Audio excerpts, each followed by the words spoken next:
All right, it is 10:02 in Pacific, which is 12:02 in Eastern. So we're gonna go ahead and get started. So thank you everyone for joining us to our quarter 4 webinar for ACC YP Forum. This is our last webinar for the year. So we wanted to do something a little bit different this time. So Max, go ahead and continue to the next slide, please. So today's moderators is Max Vale from HNTV. He's an aviation planner, and myself, Blanca Rocha, International Business Development Coordinator at BDI. So before we move forward with the webinar, I just wanted to tell you a little bit about today's webinar and why we selected this topic. So airports from the vendor's perspective, a lot of the times we hear about the civil engineers or planner side, or even construction project managers, but we never really hear about the other side, right? What about the vendors? And myself as a vendor, I always feel like there's a lot that we can bring to the table, whether you're working on planning an airport or a master plan, etc. There's a lot that we can bring to the table to help. And with Max being from the planner side, he thought that it would be interesting for everyone just to learn a little bit about what we need to know to work with airports or airport consultants, etc. So we'll go ahead and get started. And before we get started with the detailed stuff, not everyone on this call might be part of a firm that is a member of the Airport Consultants Council. So just a quick plug for the organization, who we are. So we are the Young Professionals Forum of the Airport Consultants Council. ACC is a trade organization, and it's the only trade organization that focuses on the businesses that are providing professional services in the aviation space. So, like Blanca mentioned, we have a lot of, architecture, engineering, consulting, design firms, but we also have a lot of vendor firms that make up the ACC, and that's a perspective that we're trying to elevate today. The Young Professionals Forum, which is the group hosting this webinar, is focused on members of ACC that are 35 years old and younger. So folks who have between 0 and probably like 10 to 15 years of experience or so, folks who are relatively early in their careers. We do we do quarterly calls, we do quarterly webinars such as this.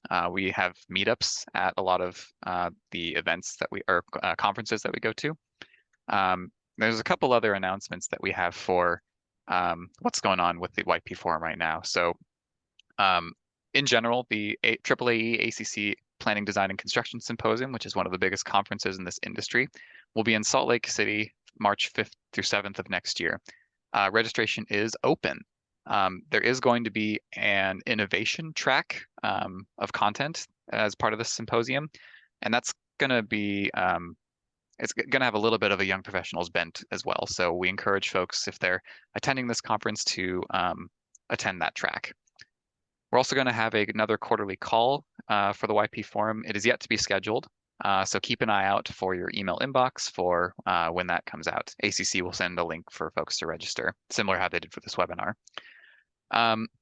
Last thing is the Young Professionals regional meetups are back. This is a fairly popular event. It's a great way to meet other professionals who are in your area. And so usually these are sponsored by firms in the area. So contact Grace Healy, who is on this call. She is with ACC staff if your firm is interested in sponsoring a regional meetup.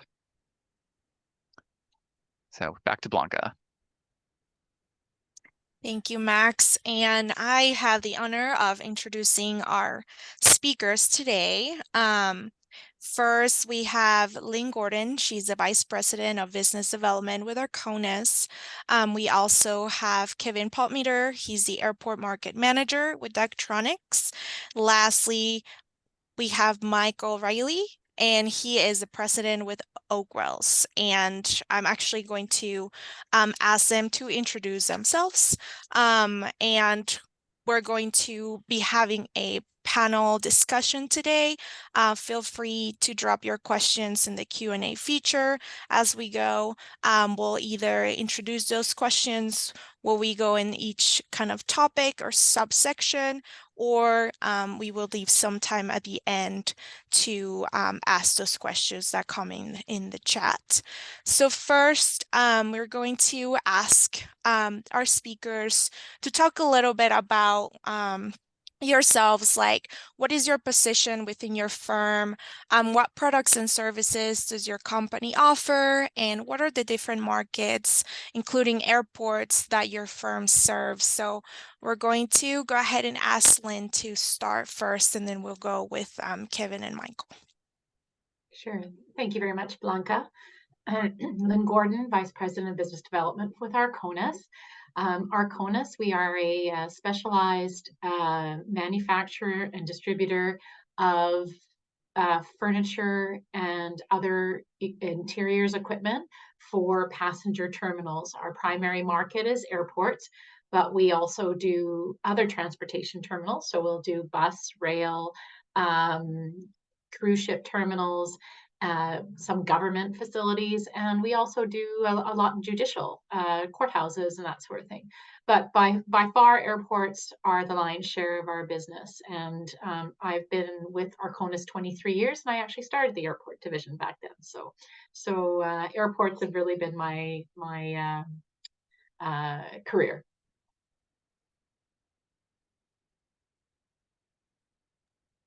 Hi, Kevin Palmeter with the. Oh, I'm sorry. Go ahead, Bianca. I saw No you were worries. on Go mute. ahead. I wanted to say, go ahead, Kevin. Okay, thank you. So, thanks for having me today, Kevin Palmeter. I'm our airport market manager for Daktronics, and in that role, I set and lead our strategy for airports, monitor trends, and really implement our airport program, assisting our sales and delivery teams on what's unique about airports and how do we customize our approach and strategy from some of our other markets that we're in. A little bit about Daktronics. We're a US-based manufacturer. We have about 7 manufacturing facilities for large format direct view LED, both indoors and outdoor, and 4 of those facilities are located in the Midwest US. Different markets we're in, we're pretty much everywhere there's a public space. So everything from highway billboards, DOT displays, sports venues, airports, of course, stadiums, casinos, sportsbook, DOD, the list goes on and on. So anywhere where you could utilize a large format display, that's kind of where you'll find Daktronics.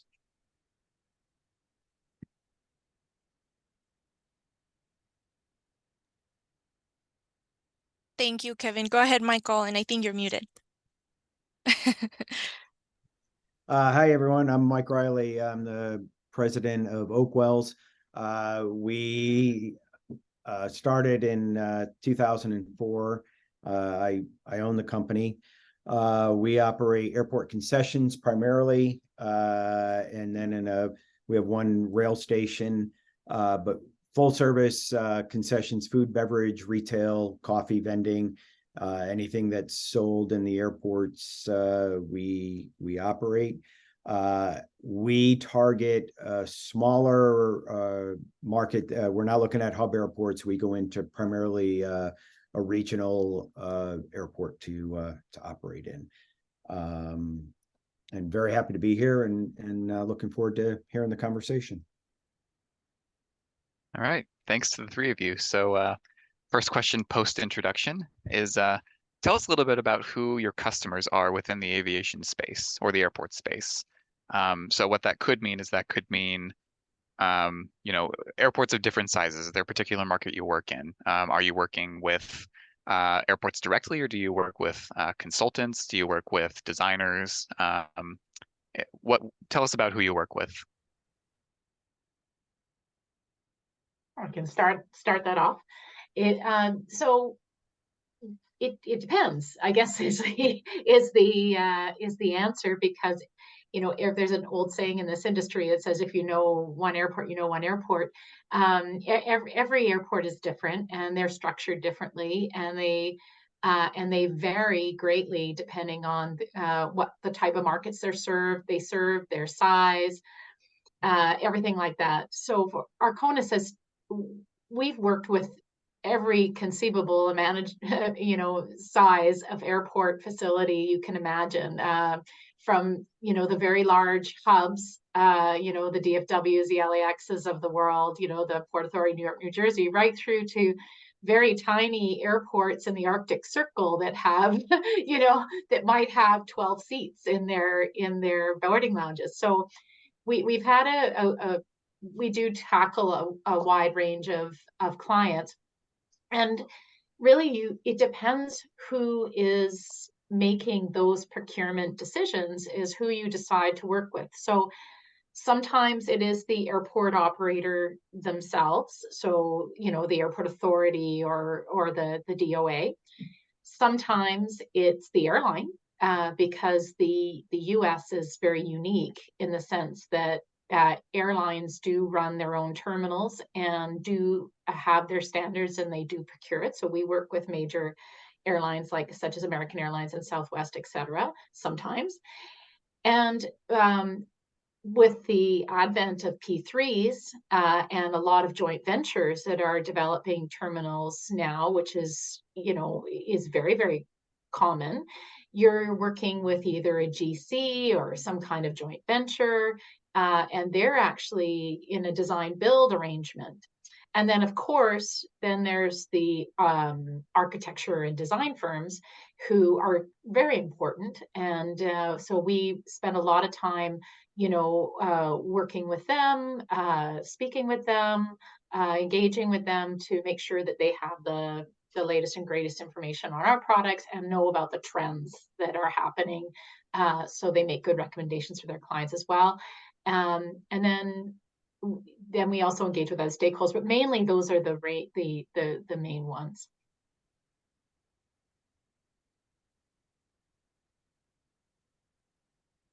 Yeah, so I'll go ahead and second everything Lynn just said with regards to who our customers are, but I'll take it in a little bit of a different direction. Obviously, end users, consultants, contractors, and integrators. The size of the airport, direct view LED, it's no longer limited to just large airports. Lynn and Arconis, everybody needs seats. There used to be a time when not everybody could afford a large direct view, but we are seeing that in the rankings of 160, 170 per the ACI are utilizing, and it just keeps going, to smaller and smaller markets.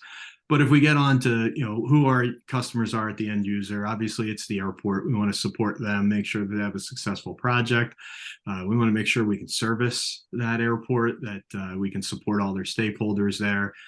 Supporting the consultants with new application trends, and of course our contractors and integrators, making sure that they're able to have a smooth integration with our product.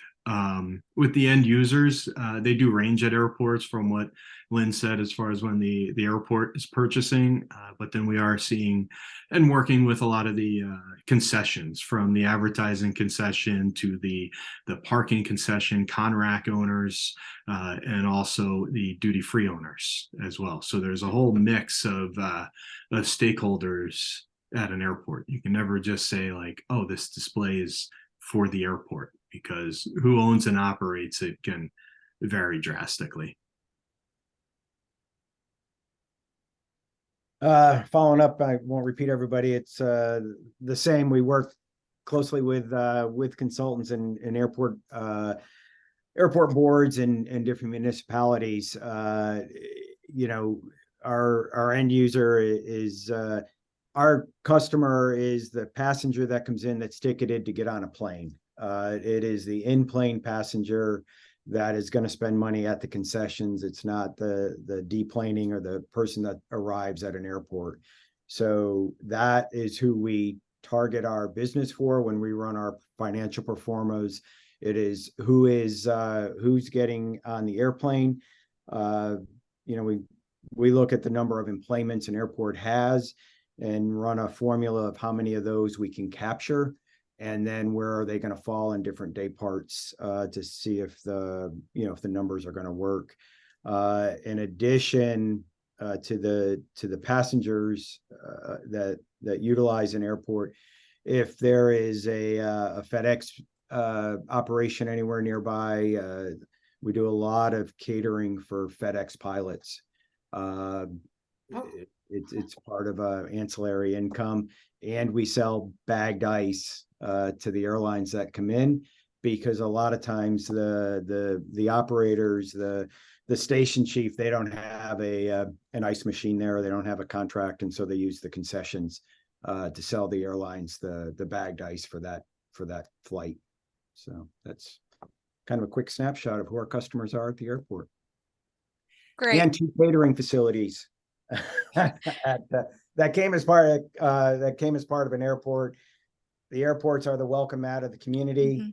And if there's services that aren't readily available within a community, and the airport and the city see a need, I am in 2 airports where they built conference and catering facilities on airport property, and they came as part of contracts to us to operate as well. I was looking for the thumbs up emoji on Zoom. I don't use Zoom much, but yeah, the customer, the passenger. I mean, that's at the end of the day, that's why, everyone on this call is here. How can we make it a better experience? Right. Exactly. Well, thank you. I didn't know about a lot of these different things, so it's super, super interesting. And in going more into that, or as a follow-up question from that, how does your relationship or your role with each of these customers, so you talk about, having the airport or the Port Authority, and then having an airline, and then having an architecture design firm. The FedExes, they're not the same. They have different needs, etc. So how does your relationship differ from all these different customers that you have? And if you guys would like to have Lynn, Kevin, and then Michael, that seems to have worked out so far. Sure. Well, we've always taken the approach as a trusted advisor to the industry, and we're heavily engaged in the different industry associations. And I sit on the World Business Partner Board of ACI North America. We have people that are on the various regions of AAAE and ACC, and it's really important because today's airports are dealing with some really serious issues and some really challenging issues.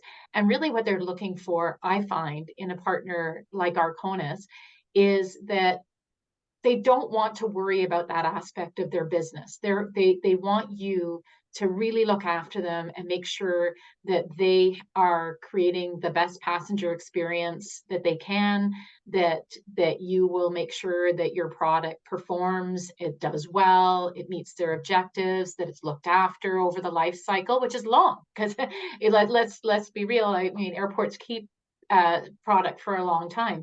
And really, they want you to be able to make sure that that part of it is not an issue for them, that they're well looked after, and they trust you. That at the end of the day, I always say that I'm not interested in the next sale. I'm interested in the next 20, because these are long-term relationships that are really important. And I think at the end of the day, given all the stuff that airports have to deal with on a day-to-day basis, they just want to make sure you're there for them and they don't have to worry about it. And it's a real relationship. Obviously, you have to have a good product. Obviously, you have to be able to meet their requirements. But at the end of the day, it has to do with trust and relationship, and knowing that they have a trusted partner in you, and you'll look after any issues that arise. And I'm sure Michael and Kevin will say that how critical that is. And the same thing is so it's being part of a solution provider versus necessarily a straightforward product provider, if that's how I can put it. So I'm interested to hear what Kevin and Michael think, because I'm sure they have their own challenges. Yeah, very similar, but I think one of the unique challenges we have is the number of firms and people involved in the ecosystem of making the digital signage and the product work. And we have relationships with other vendors within the ecosystem, and we have the ability to reach out to different suppliers that we might not be able to provide their product, but we know them, we know what they're able to provide. We can recommend that to the project, to the solution, and kind of make some of those introductions. So just to kind of add on top of what you already said there, Lynn. But The the relationships I like, you have to be a solution based operator, no matter what role you are at the airport. You have to be part of a solution on any given day. Kevin talked about the customer experience, and every airport authority is going to want to say they want a unique and very favorable customer experience when that passenger shows up, because you don't want to have leakage to the neighboring airport down that's close enough to drive. The challenges within there are it all depends. We'll probably get into some other areas on that, but the build outs and staying current with the needs of the passenger. It is ever evolving and changing on the passengers coming through, and you still have every day there's someone new from the next generation that's coming in to experience that airport, and somehow you have to meet the needs of that passenger and to the seasoned traveler in order to have a real positive experience as they go through and start their journey. I think that's probably where I'm at. Other than that, everything that Kevin and all what everybody's been sharing is so accurate. So Yeah, sorry, Mike, you might have to frequently be the one who's just saying, yeah, ditto, right? So, um, so and this is actually, when we had talked before, this was kind of something that you had mentioned to us, and I think you actually had a very interesting discussion when you were talking about the different services that Oakwells provides. You're talking about it's not just a concessionaire, right? You're also doing things like providing ice for, the in-flight crew. You're providing catering services, which is much more than just, operating a concessionaire marketplace. So let's take that into a bit of a broader question. The question is, if we think about each of your three firms, Lynn being seating, Kevin being signage, and Michael being concessionaires, but what else? It's more than just, like Lynn said, providing the product itself, right? How would you say that you support airports beyond just the core product or service that you provide? Michael, why don't you go? wow. You Again, thanks, Lynn. Every airport and the needs are obviously airports. The planes come and they depart, but within there's always little nuances for each market in which you serve. We truly look to integrate in as far into the community as possible. Again, we target smaller regional airports. These airports, as I said earlier, they're the welcome mat of the community. The airport board, the city, and the community are very proud of their airports. And how do we partake in that? One airport does a community day, and we are actively engaged in helping them make that community day a success. It's any number of ways that we do that. We are on a few airports where there's USOs, and so within the USOs, how do we help out the service members that are coming through and integrate in with them? It's every day you've got ingredients into the overall recipe, but every now and then there's a different recipe thrown in to make it successful. On that one area, and maybe we'd get it in and we talked about it at one point. We serve, and a big part of our business is our diversions and delayed flights. Diversions, though, if you're coming off of a hub airport, and I'll use MSP, there are many smaller airports within Wisconsin, northern Minnesota, and North Dakota that actually serve as diversion airports for MSP. And as soon as any snowstorm hits, and as soon as that hub airport is impacted to where planes can't land or take off, or their apron and everything is full of planes, the feeder airports, the smaller airports, start getting these major planes that don't normally land at them landing.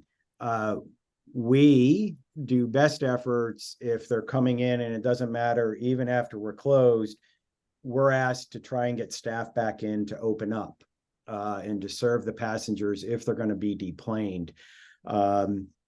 We are required in a few of our leases to have a lot of food. So think French fries, chicken tenders, anything that can be frozen on hand in our freezers to handle these diverted flights in the wintertime. And if you're from the North Country or up the upper Midwest, there are times the highways are closed. And so there are no deliveries. And so we are required to have additional products to get over that hump of additional passengers we weren't planning on. So we open up every day about an hour before first departure and leave at last scheduled departure, but always know we may be called back in as part of our operational standards. So that answers your question. Maybe I went off on a tangent. I don't know. No, that definitely answers. Very interesting. Kevin, do you have anything to add to that? Yeah, so at Daktronics, like we focus on direct view LED, and we do that through multiple markets. That's our core product. That's what we provide. We provide the serviceability of it as well. I think a different kind of service we provide is some of that specific knowledge. So airport consultants, all of you guys need to be experts in all things airports. Well, I get to enjoy simply being an expert in LED signage, specifically at airports, following the industry trends, understanding some of the adjacent industry trends, what's going on in experiential design and other such areas, and how can we bring that in. So that's kind of a service, if you will, that we're able to provide to airports and consultants. Yeah, I couldn't agree more, Kevin. I see that more and more. Like, for instance, as consultants, there's such a broad knowledge base required, but when it comes to specifics, like, when we're talking about seating in particular and different specialized furniture that goes, it's not just seating, but, other items, waste and recycling and counters and all this stuff, it's a broader category than that. But what I find is very valuable to our clients, like I'm doing this right now, I'm actually touring around the country and doing these kind of educational seminars with the A&D community.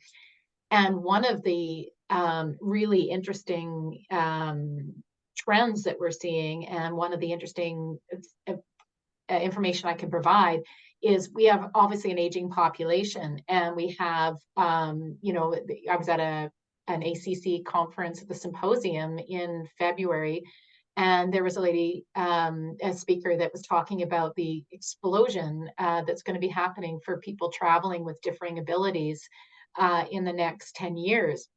So that's going to impact how furniture is being used, how the services that are going to be provided at the airport.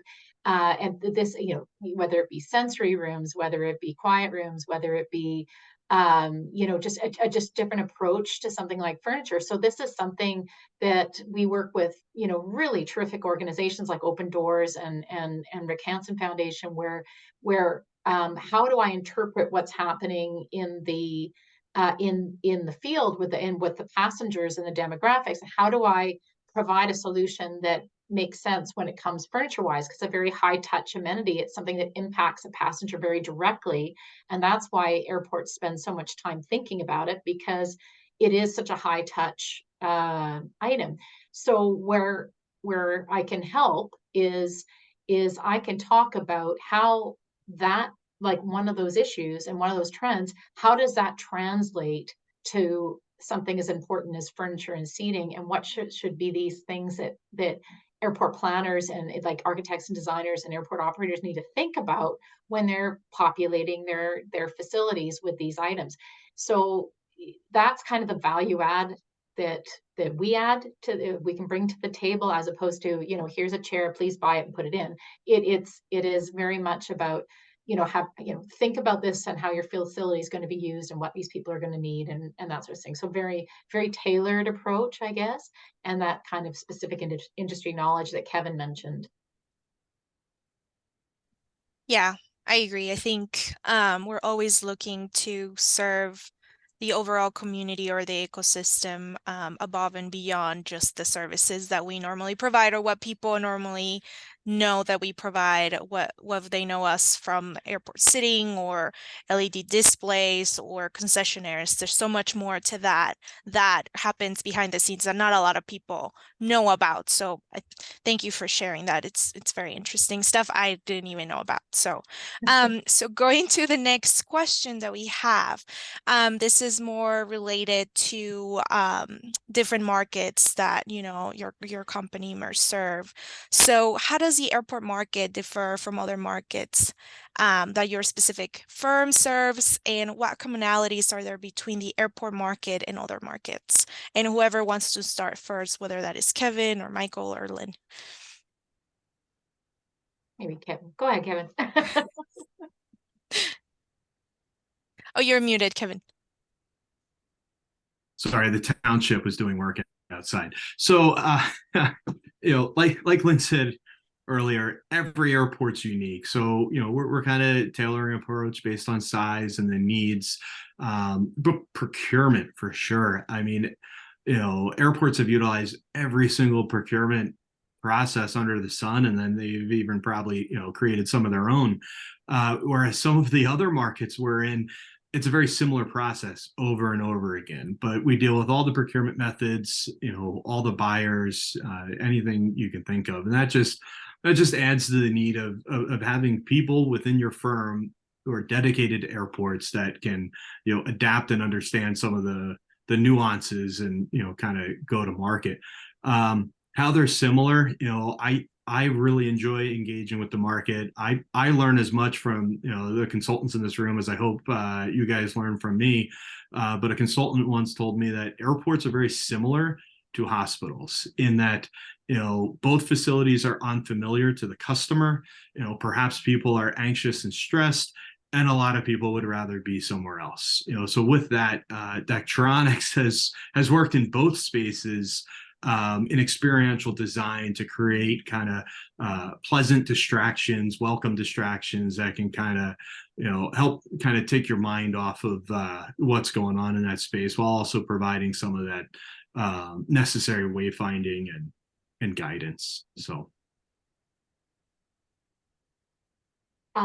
For us, I mean, we also do other passenger terminals, right? So airports is absolutely the lion's share of what we do, but we also do rail and more cruise ship terminals, interestingly enough, and bus terminals. And it's interesting, the really the airport community, the airport industry has led the way a little bit in going from a very utilitarian approach to boarding an aircraft to a much more experiential type model. You see that in everything, like Michael, with concessions, with like you said, Kevin, with just the audio visual that happens in the terminal. And so I think they've really led the way. But now what we're starting to see is that some of those that approach of that the trip starts literally, at the assumption of the journey when you leave the house and then you enter the facility, and that's kind of where the trip starts. We're starting to see that morph over a little bit more to the other industry. So like the cruise terminal, instead of just having like almost like a warehouse type arrangement where you get on the ship, they're actually adopting some of the lessons from aviation, and they're saying, well, hey, well, maybe the experience actually starts sooner before you board the ship. And so a lot of those strategies where the passenger experience strategies come into play is now starting to spill over into the other industries, which so that's really quite interesting. And just moreover, and I'm very curious for Michael, is we're seeing the like these clients, they all want to create a sense of place and a sense of where they are and a bit of a reflection of their community. But in the pieces, I'm curious to see if you're seeing this as well. Uh, Definitely seeing it, and you brought up just in the last time when you were talking quiet rooms and furniture. The first time I'd heard it addressed, I was at an RFP meeting last week, and on the tour they talked about having a room set aside for autistic population, to where it was just quieter and different textures, and in a spot for people to get off the concourse if necessary. And it's just what's going to start happening in all airports going through as the needs change. We every airport, is the same. You go through and you get on a plane, but for us, the product offering, varies slightly. You're always going to have your chicken tenders, but you're not going to have shrimp and grits up in North Dakota, and cheese curds and gravy, or Sizzlick. a Caesar or a Clamato isn't probably going to play too well in other airports like it does up in North Dakota. It all depends the market. And when Canadians come over and fly out, there's a very definite need of the menu items. I say, are you throwing shade at Canadians there, Michael? All in humor. One of the areas that most recently really had to adapt, and we opened in McAllen, Texas, and geographically, that airport sits literally on the US-Mexican border, and our menus, any of our product offerings, everything within that airport, we have in English and Spanish, because of the very diverse population that will fly out of that airport. But in order to meet the needs of that terminal's passengers, we have had to adapt and make sure we were able to serve them. So that is a new and different experience for us, in expectations when people go through. Product offering on our side, we can tell when we review our sales and what is sold the prior week, we can come pretty close to who is traveling through. And I'll use again McAllen specifically. Were they Mexican nationals or were they U.S. citizens coming through? And it all depends on what was bought, what a majority of the items that were purchased. And you can start breaking down your customer profile pretty clearly by that of what's turning. So it's very interesting. That's actually an excellent segue into what I want to ask next. So, and I think Michael, you kind of already answered it in a way, but I want to give Lynn and Kevin a chance to provide a bit more detail. Both of you have talked about this a bit, but when you're working in an individual airport, you're dealing with a very unique market. Lynn used the common maxim: you've seen one airport, you've seen one airport. So what I want to understand is, how does the unique passenger profile or market conditions at that particular airport influence the scope of the project you offer? So some examples I could think of for signage would be, if you have a more aging population, perhaps more wheelchair bound, you might want to have more transfer seats or more soft seating. In Kevin's case, if you have an older population, perhaps with more visibility issues, you might have a larger text on your signage, things of that nature. And Michael, you talked very much about, the regional cuisines influencing the services that you provide, as well as even just the menu itself, English and Spanish versions. So I want to give each of you a chance to elaborate a little bit more on how the local conditions specifically impact what goes into play and what gets constructed or added at an airport. Yeah. Kevin, maybe you want to start? Sure, I could jump on that one. So, yeah, you hit on a good point with the text and making sure that your content is sized appropriately. And there's some regulations that govern that around ADA. But of course, if you know you have an aging population, you may want to make sure you're using a little bit larger font. But local conditions, we've we're very well known for outdoor displays. We also do indoor.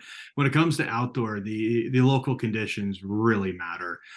We've been in the outdoor space for nearly 50 years and just have a lot of experience in what works with electronics, what doesn't, and that's a big factor from one airport to another. Are we up in Alaska? Are we in Seattle? Are we getting a lot of direct rain, or are we down in Florida or Phoenix, where we really got to consider the heat? So that's one example of the local conditions kind of changing your scope and your needs. Well, for us, it's really important to know right off the bat what the passenger mix is like at the particular airport, whether it's more of a recreation and leisure type passenger, if it's more families, is it more business travelers, is it O&D, like an origin destination type airport, or is it a hub and a connector? So for us, it's really important to understand the demographics of the passenger of that particular airport so that we can tailor the product mix to that particular passenger. Like I was recently at an airport in the South, and they were talking about the amount, because they do get a lot of immigration through their airport. They're dealing with a lot of families, big families, young families with a lot of children. And so that product mix is going to be different than, say, maybe a LaGuardia, right? Where you've got a lot of business travelers and who are really want a seamless, quick, painless experience going through in and out. So for us, I think that's always the best place to start is understand what that passenger mix is, understand what their unique needs are, and how do you match up the product mix to their requirements. And if you start there, then you'll probably have a more successful outcome. And definitely the trend now in a big way is a move towards a diversity of product, talking about the universal access and meeting the needs of people with differing abilities. Not everybody's going to need the same thing, or they're not going to search out the same thing in the terminal. So you can't necessarily tell by looking at somebody what that might be. A lot of these abilities are hidden. So the real important thing is offer a diversity of products so that passengers can kind of self-select and gravitate towards the groupings that make the most sense for them. But knowing what that passenger mix is as much as possible is really important. I get really just building off all that, the passenger profile is so important. We're coming up on, onto American Thanksgiving. In some locations, in addition to high passenger count of people going to see friends and family, we have a location that has high university college access to the airports. Our product mix will change on those days of what's sold when the college and the university students come through versus someone family going home to see their parents.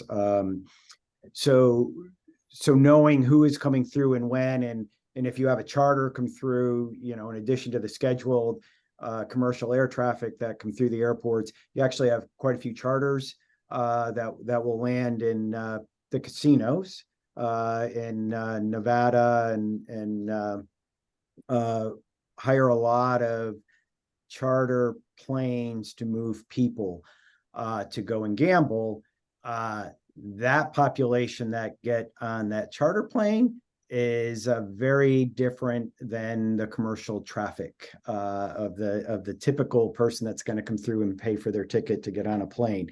And so our associates are going to have a very different interaction with the individuals that are getting on the charter. A big one is our alcohol assortment changes by location. And specifically, North Dakota has the Bakken oil reserves in western North Dakota. When the people that work on the oil rigs come in from working their 7-day or 10-day shift, whatever it is, out in the fields, they have been paid, they have cash in their pockets, and they are ready to spend, and they are looking for very expensive alcohol, vastly different than the average passenger that comes through. And so you need to make sure premium alcohol that you would not normally carry in an airport, you're going to make sure you have it because the demand is there, and they're looking to buy it. I guess one last item on the charters, very heavy in the upper Midwest, happens everywhere, but Midwest, the communities come out in droves for them, are the honor flights. And when there's an organization that will fly veterans to DC to see the war memorials, and when the veterans come through, very different clientele, but the community comes out in droves to support them in a couple of the airports that we operate on. And it's wonderful to see, but the needs and the price point of the people that are coming out to support the vets is vastly different. So there is airport pricing that is allowable by lease, and then there is basically when people are coming in from the community, what's going to bear on that. And so we make adjustments depending on who's flying out and what's expected.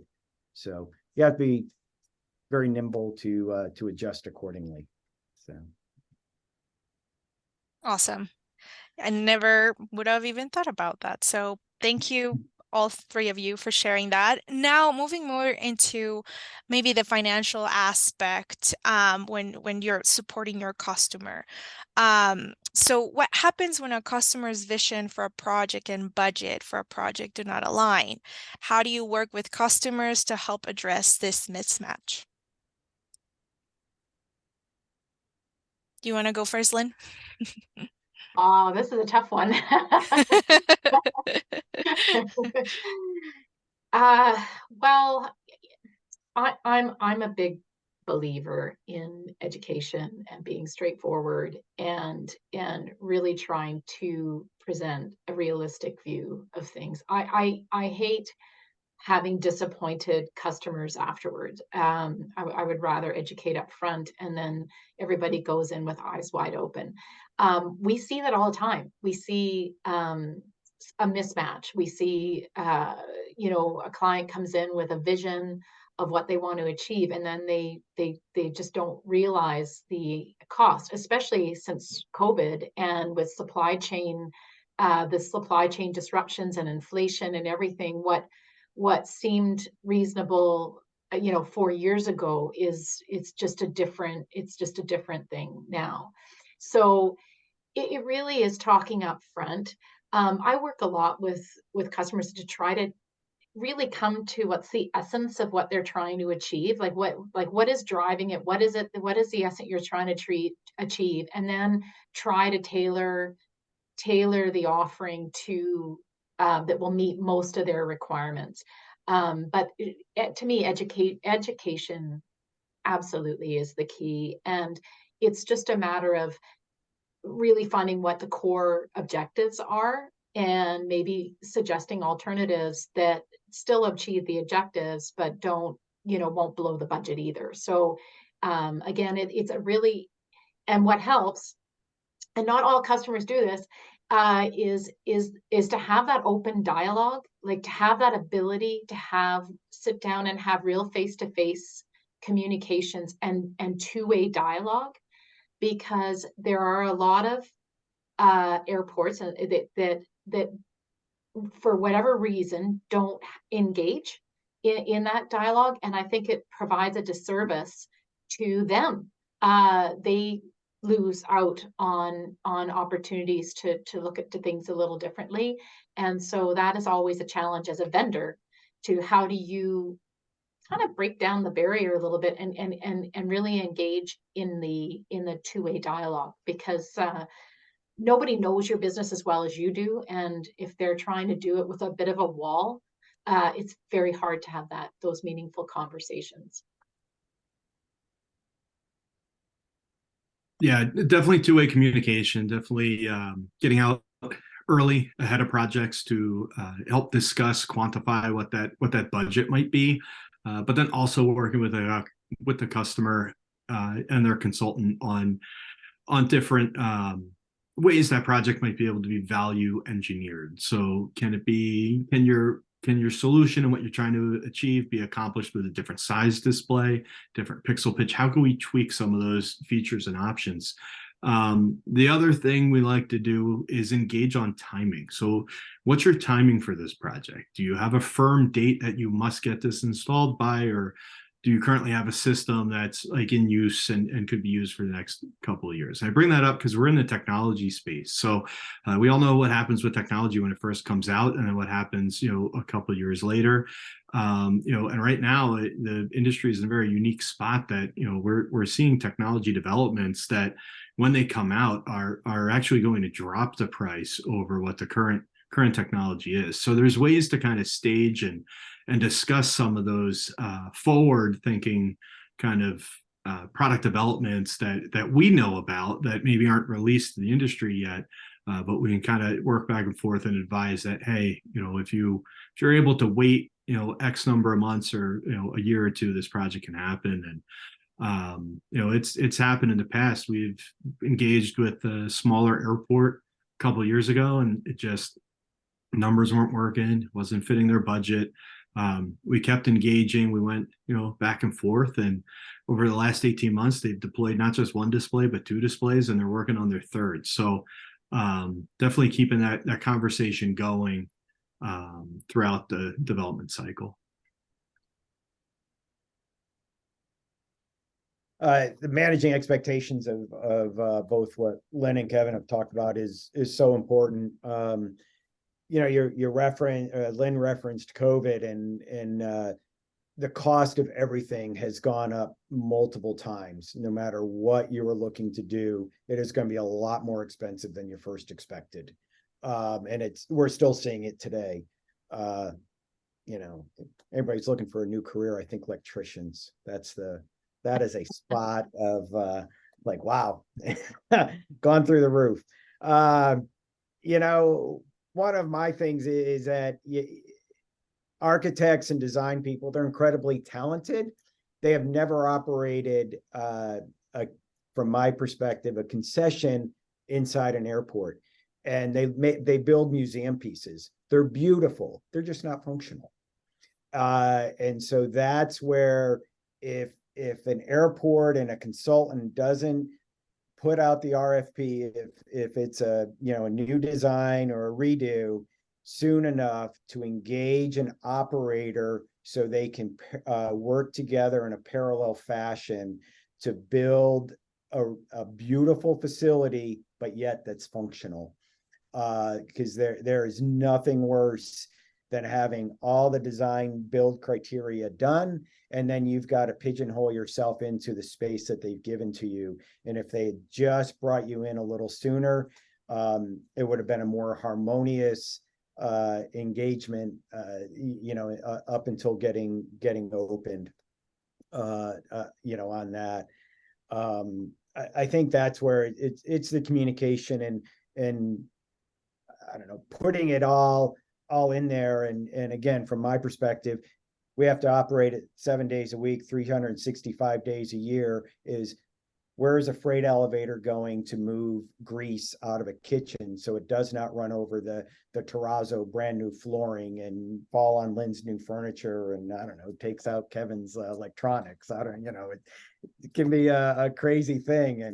And where's the loading dock? You want it as close to the concessions as possible, because accidents happen. And it just becomes frustration afterwards when you're coming into something that there is nothing you can do and you just have to live with it.